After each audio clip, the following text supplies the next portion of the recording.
The Auburn football team was absolutely robbed by the media at SEC Media Days. We'll tell you why on today's Locked On Auburn. Well, Zach, I actually just finished crushing some chicken farm, and I am freaking ready to rock and roll. You are Locked On Auburn, your daily podcast on the Auburn Tigers. Part of the Locked On Podcast Network, your team every day. Yes, welcome on into Locked On Auburn, your daily Auburn Tigers podcast. I'm your host, Zac Blackerby, and thank you so much for making Locked On Auburn your first listen every single day. I'd like to thank LinkedIn Jobs for being the official college football recruiting sponsor across the Locked On College Network and sponsoring this episode today. And joining us as he does every Monday, the one and only Lindsay, Crosby, writer at auburndaily.com, host of Locked On MLB Prospects. Excited to jump into a normal week, as last week was absolutely crazy, Lindsay, with SEC Media Days. And of course, the week always ends with folks turning in their ballots with how they think the standings will be at the end of the year. They did not like the Auburn Tigers, Lindsay Crosby, and I voted drastically different than almost everyone else. Yeah, I found a great piece at auburndaily.com kind of breaking down the predicted order of finish. Thank you. And company man.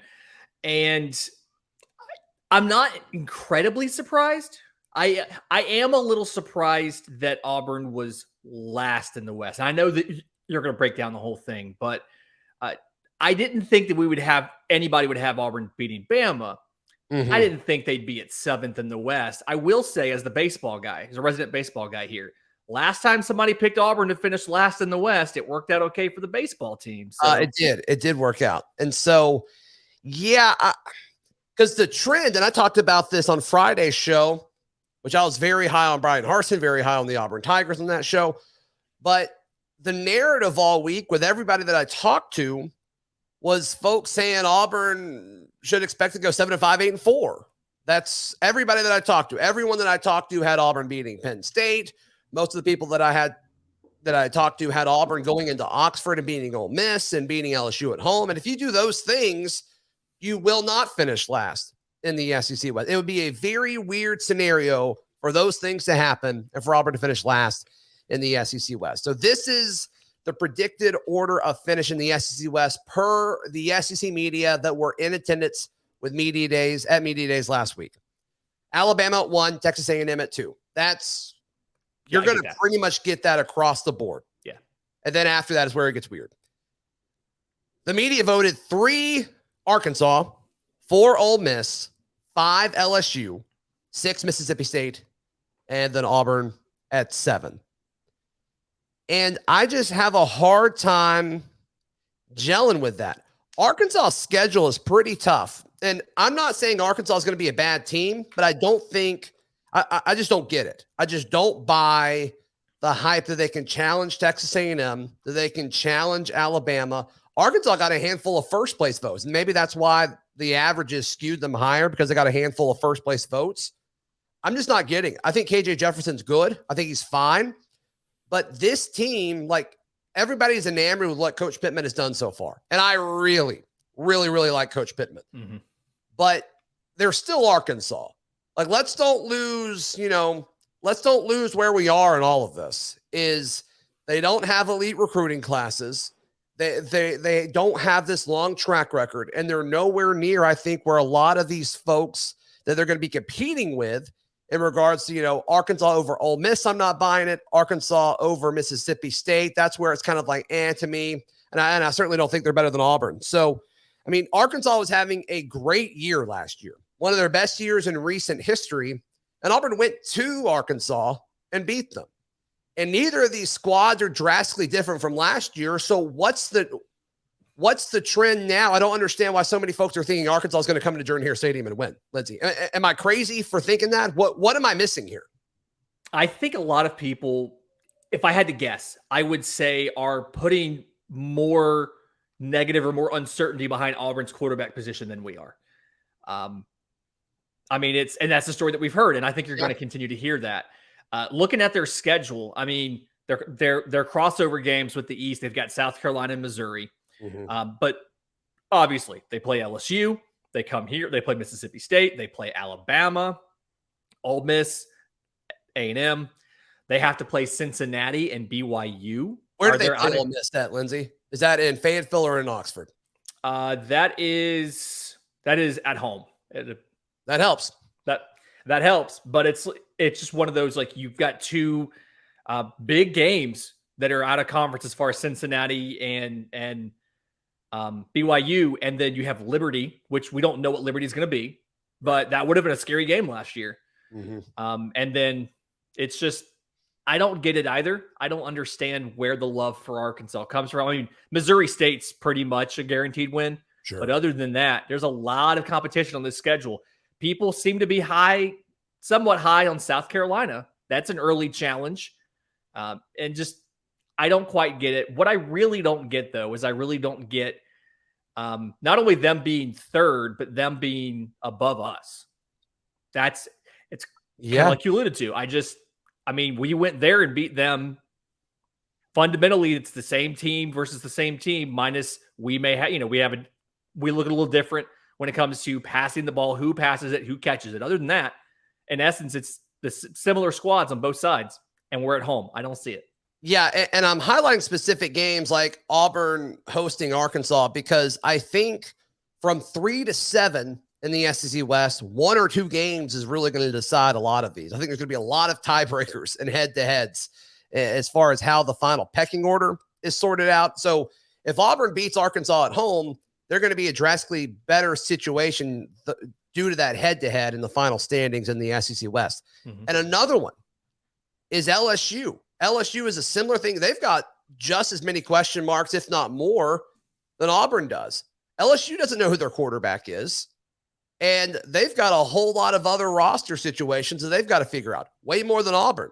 Now, I think you can talk yourself into the upside to some extent, and I think Brian Kelly is going to be very successful at LSU.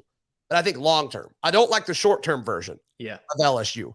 And so having LSU, voting them at for 5th and Auburn at 7th, once again, I think a lot of people are going to pick Auburn to beat LSU in that 5th game of the season, regardless of how everything looks prior to that. I just think something would have to go drastically wrong, and it could. Something could go drastically wrong as far as tripping up to Penn State, maybe tripping up to Missouri. I don't know. I don't really envision those things happening, but it certainly could. But unless that, extreme happens, I think a lot of people are going to be able to pick Auburn at home against LSU. And frankly, Lindsay, if that happens, LSU's not going to finish ahead of the Tigers. Yeah. So a couple things here. One, you like the long-term outlook of LSU. Brian Kelly's now going to let you into the family. Nice. Their crossover games, they've got at Florida, which we can speak from experience is not an easy thing to do. And then they host Tennessee.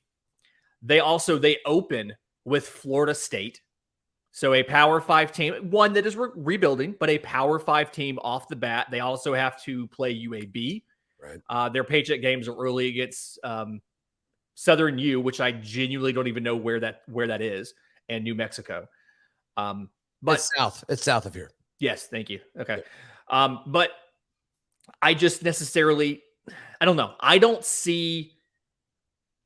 I think that game, Auburn versus LSU, like you said, is pivotal to where these two teams finish. And I think Auburn having, as much as Bryan Harsin doesn't care about this, as much as Auburn kind of having got the monkey off their back last year with the win in Baton Rouge, I think this team's going to have a lot more confidence.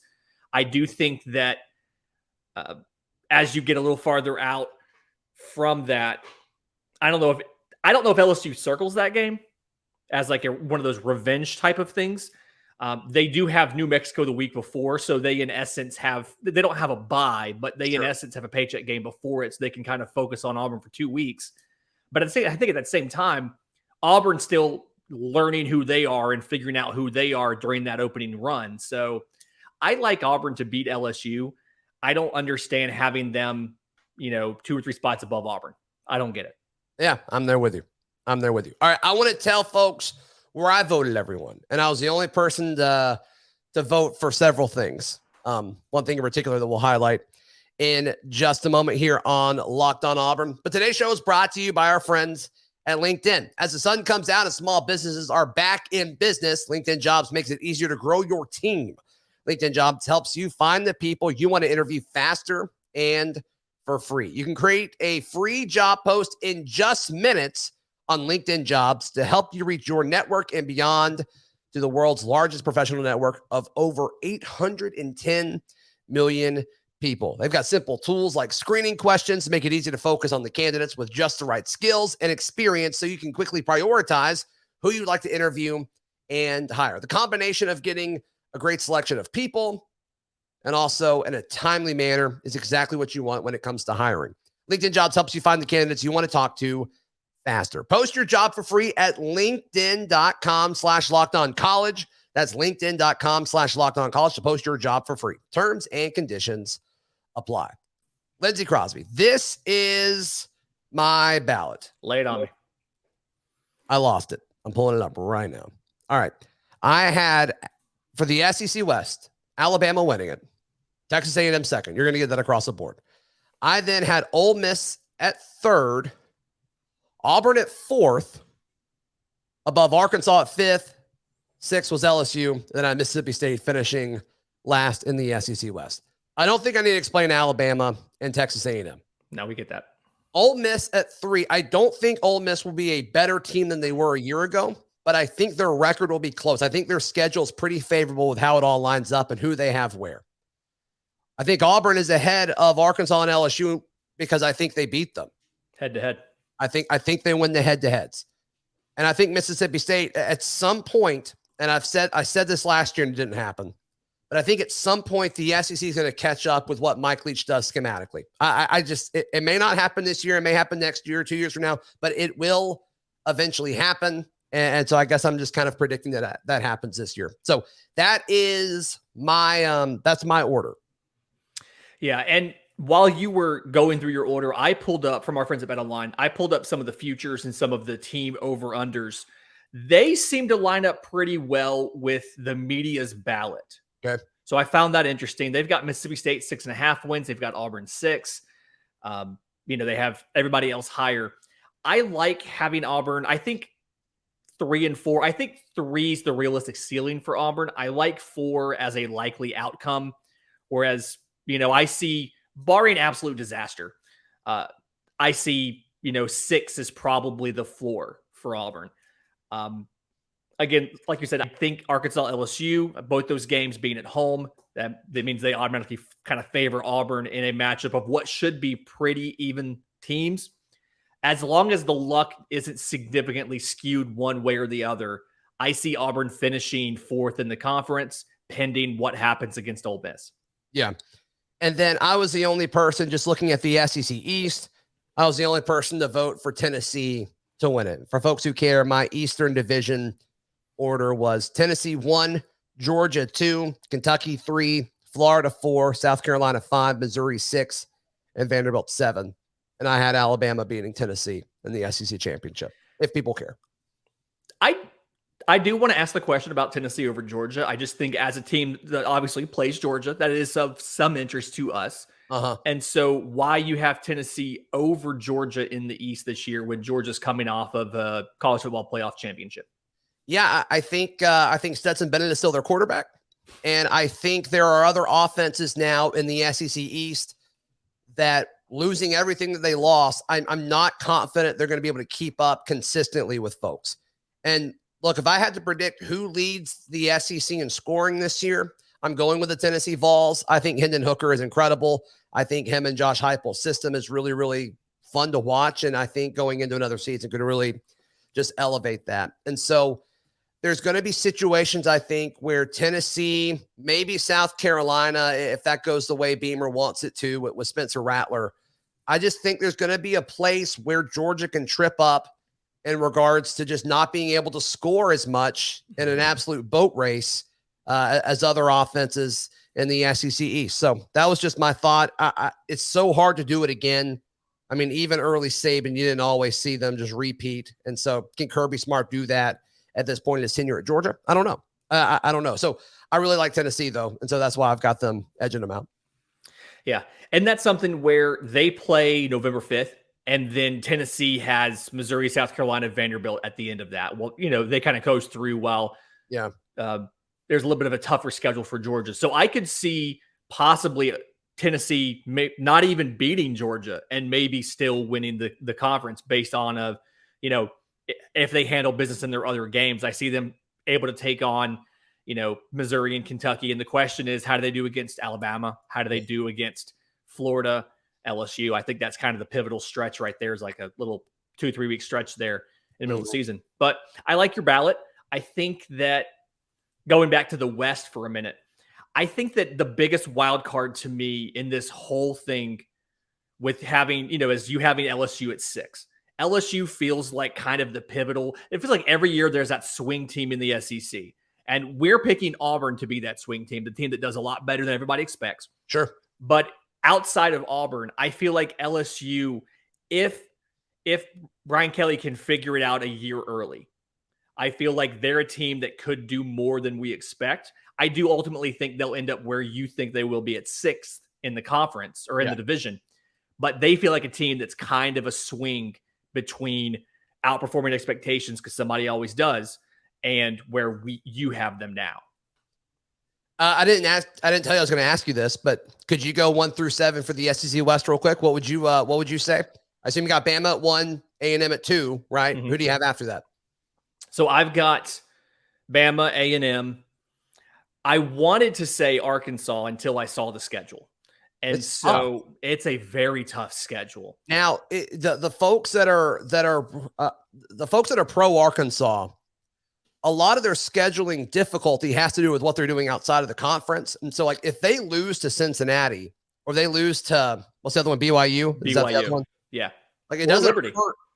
Sure. It doesn't hurt their SEC standings. So they still could, in theory, perform. It's just, you so rarely see that, right? Like, it's just, it's already a gauntlet. Like, why the fact that you're adding more, that's tough. What are the odds of beating Cincinnati, but then losing to Cincinnati and beating LSU? Not a thing that's going to happen. And so if you, I don't know if that's true. I think that's totally reasonable. That is a totally reasonable thing that could happen. Okay. Well, there you go. I'm not predicting it, but It's like, if that happened, I'd be like, that's going to be tough for Arkansas to overcome.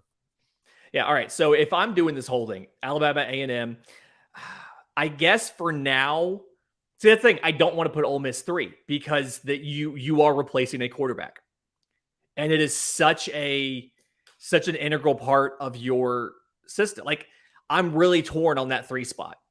It's tough. I think the first tier obviously is Alabama, A&M. Second tier is Ole Miss, Auburn, Arkansas in some order. Auburn could finish as high as 3rd, could finish as low as 5th, and you can make cases for all 3 of them. I do have LSU and Mississippi State at 6 and 7 in the conference. Yeah. Knowing Mississippi State could climb as well if they just hit magic.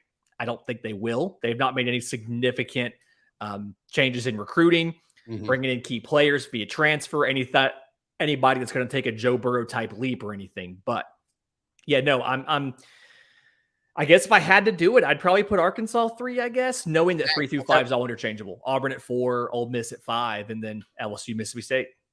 And I'll also make a prediction that whoever is atop of the standings in regards to that middle chunk of teams that we're talking about, Ole Miss and Auburn, Arkansas, LSU, whoever is the top of that, I actually think they'll finish 2nd, because I think one of those teams are going to be able to beat A&M, because I think that's how they're going to be able to kind of solidify themselves in that spot. So I think it's a solid chance that whoever it is finishes 2nd behind Alabama. So we will see. All right, coming up in just a moment, probably my favorite interview that I've ever done. I sat down with Roger McCreary at SEC Media Days. Before we get into that, Lindsay, how can people find you, hear you, read you, all that good stuff? I'm on Twitter at Crosby Baseball. My show, Locked On MLB Prospects, is available wherever you get your podcast and on YouTube. You can send us a message on Twitter at Locked On Farm. All the writings at auburndaily.com. Just had a bunch of Auburn players drafted in the MLB draft. Now that we're coming up on the deadline to sign, so I'll have a final draft recap where the guys are going. Our Thick King got sent to Double-A right away. Yeah. Very rarely do you see hitters go that far that quickly. And then soon after that, we'll have a 2023 roster preview, given the transfers, given who's coming back and who's going pro on a free agent contract. So auburndaily.com for the baseball writing, and then the merch at aushirts.com. And joining us now here on Locked On Auburn, Roger McCreary, former Auburn defensive back, Tennessee Titan. You used to that yet? It's still different for me. Like a lot of people saying, I'm like, wow, like I'm really like play for the Titans now. Yeah. So I'm kind of still trying to get used to it. Yeah, you did it. It sounds like you're doing a great job. Every report that I've read. So congratulations for everything, man. You deserve every bit of it. Tell me about Bush Beans. Sounds like you've got a cool partnership with them. They've got an awesome partnership with the Southeastern Conference, which of course you know very, very well. But that's exciting. Oh, yeah, I'm very excited. A lot of people know I love Bush Beans. You know, that's my traditional meal. You know, I got the can with me and everything. Yeah, so, got your name on it and everything, man. So that's awesome. I'm just here excited at Media Day. I'm here to on Bush behalf, happy to announce that their new partnership for the Beans of the SEC. I feel like this is great because this is a great thing to eat at tailgate and all that stuff. Like, who don't like eating beans? Oh, it's not a tailgate unless you got a big thing of beans over there. You got to every time. You got to. So I'm happy I finally got this deal with it because everybody know I love the beans. Yeah. So it's finally happening. Oh man, that's awesome. That's awesome. So it's Auburn Day as we record this here at SEC Media Days, and Bryan Harsin, I think, just impressed a ton of folks in the main stage downstairs, kind of addressing everything that happened this offseason head on. Tell us who is Bryan Harsin? I mean, you've gotten to know this guy super, super well. It seems like he's slowly kind of revealing himself and his personality more and more to the media. People seem to love playing for this guy. Yeah, almost definitely. I feel like the first year, a lot of people didn't truly know who he was or his personality because he went from the South, so it was different for him. So I feel like he's slowly starting to understand how everything's going in SEC. So that's why I feel like people start seeing more personality of him. Man, I feel like he's a great guy and everything. It was just really a hard time at Auburn at that moment, how everything was going and stuff. But I'm happy it's all past that and it's all behind everything. And it's only great for the future. But just being coached by him, it's just great because he has this vision for the team. And I feel like the people now, I speak with the players and the coaches, they are on his vision now. He's just a guy who always pays attention to the detail. He's disciplined. He cares. We all have to be on the same page. And I feel like that's good because if everybody on the same page, then it's not going to work out as a team. So I feel like it's going great. His vision is good. How did he help you take that next step with your last year at Auburn? Yeah, really, I would say there was a lot of coaches I have got coached by, it helped improve my game, and just I'm happy I got coached by him and Malzahn because coaches have different styles of coaching, and I feel like one of his style was really the discipline part of actually pay attention to the small details of everything and all that. So I'm really happy I got coached by him because he was really on me. At first I didn't like it because I wasn't used to it and stuff, but I'm happy at the end because he was just only trying to get me better as a player. Right. And then you played for Zac Etheridge, right? And there's been so much talk about him as a recruiter, but I don't know. There's a lot of really talented and good defensive backs on this roster. Obviously, last year with you, and then this year there's some guys that I think are going to have a really good season. But tell us a little bit about Zac. Oh yeah, I feel like you say he's a great recruiter. I feel like that's because a lot of people notice he's really a great guy. He actually played the game. He been in. He know how it goes.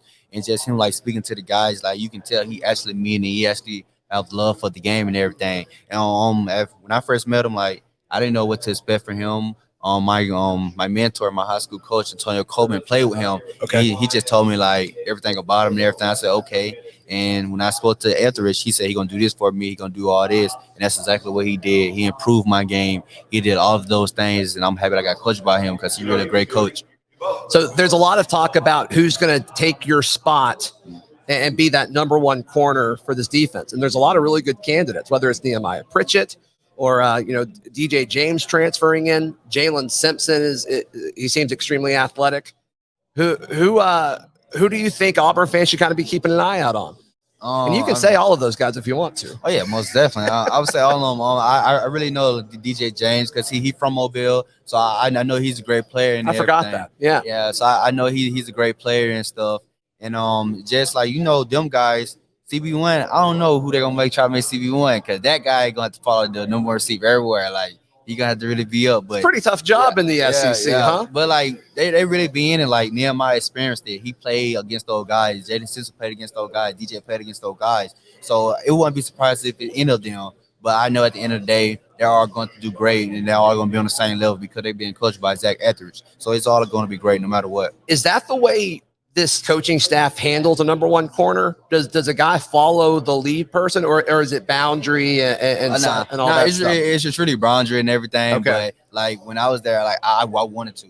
I wanted to. So that's the reason why I was following the guy, because I always wanted to guard that guy. Do those guys have that mentality, you think? Whoever kind of emerges of the group, are they going to say, you know what? No, I want to cover, Butte whenever LSU comes to town or something like that. Yeah, I feel like they do. They all have that like mentality of it. Like they're not scared to go against them guys, because they win against the guys at Bama. They win against all these great receivers. So it's not gonna be a different this year. And I feel like it's great. And like really, like that's not how the system is on the defense of Auburn. Like they're number one corner, follow the main receiver, but it really all them guys can do that. That's what I'm saying. So it's really gonna be great to see like who really gonna be out there. And I already know it's going to be great for that secondary. No, it's going to be fun.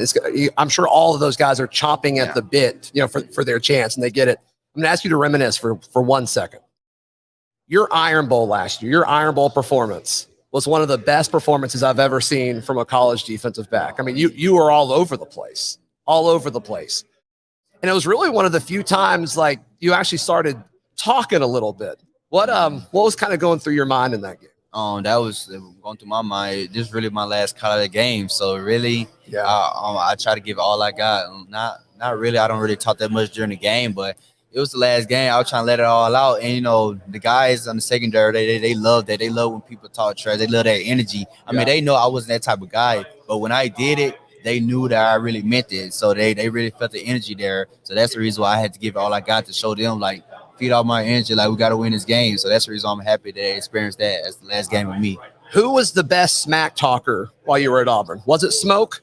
Oh yeah, most definitely. I don't talk trash. Smoke was the person who talked trash for me. Like Smoke, but you don't gotta say I got it for you. So that was the guy. And Jamie, before Jamie left, Jamie was definitely the guy. He talked smack after every play. Yeah, Jamie, like that last year, Jamie played with us. He did way more than Smoke. I was surprised because he was quiet, but. Yeah, Jamie did crazy last year. Yeah, even if like the opposing offense got a first down or something, Jamie was still talking. It was crazy. I'm not going to lie. I laughed every time. I couldn't take him serious. I was laughing every time. Is there a guy on the offensive side of the ball that mouths off a little bit? All them guys do. That what offense do. All them guys always talk trash. Really? Like at practice, that's all we do. At practice, we have to compete, and that's the stuff you have, and that would make the games fun. I would say. That would make it fun because everybody competitive. Everybody want to be great. Like they would try to make the next guy better. Who's a receiver on this roster that you're excited to see from this year? I would say I'm excited to see Shad Jackson. Just because I came in with him and I seen how he slowly improved. Like from the time we got there. Y'all are in the same class? The same class. It seems like he's been here so much longer. Yeah, I'm saying we're the same class. So like it's great to see. Like I feel like this is the year when he's gonna prove a lot of people wrong because like he had to step up, so I know he will. Well, what do you like about Malcolm Johnson Jr.? Obviously, super, super fast. A lot of people are expecting a bigger role from him. What's it like covering a guy with that kind of speed? Oh yeah, but you said speed. I mean, I wouldn't get Anthony Schwartz like that. So that's a good point. That's the speed there too. So, but yeah, that's one guy. That's one thing that stood out with him is his speed. But he more a quiet guy and stuff. And I feel like he's developing, like he's still going along the way. And it's great because he have guys like Shad. That's why I feel like Shad, he will lead him the right way and stuff. He playing with the guys he came in with Xavier and Bar and stuff. So I feel like it's really great. So I feel like he's really going to improve too, just as them as a group. And then just you having to kind of approach covering an offensive player. They moved Landon King from tight end to wide receiver. I didn't even know that, to tell you the truth. Really? What are your thoughts on that? I didn't even know that, but like just his skill set, like he really capable of it. He really capable of like being that tall possession receiver who can jump up and just grab on anybody. But I really didn't know that though. That kind of got me. Yeah. Does it change how you cover somebody when somebody's just like that big on the outside? You're used to seeing that guy attached to the offensive line, right? I mean, that's some guys who like his size, like play receiver like outside. Yeah. Like, I've seen before, but now you cannot like play him the same as you play everybody else because like he's more big guys, so you gotta play them different from the quicker guys and stuff. But I feel like it's great because Auburn, they have that guy who's like as tall and him, like it's him and Xavier Capable, all them guys, they're tall, so they can be more of a threat, I feel like. Right. Roger, congrats on everything, man. Congrats on being a Tennessee Titan. Congrats on everything with Bush Beans, and best of luck to you moving forward, man. Thank you for having me. I hope you guys liked that interview. I enjoyed it. I I love Roger McCreary, one of my favorite players to ever play for the Auburn Tigers. And we've got beans. Roger's special beans. If you're listening on audio, that makes no sense. On YouTube, it makes a ton. If you made it to this point, please like the video and click subscribe. Also, if you're listening on audio, if you could leave a 5-star review. If you're listening on iTunes, that would mean a ton. Thank you so much to Lindsay Crosby as well. Be sure to check out his stuff and my written work at auburndaily.com. We'll be back tomorrow right here on Locked On Auburn.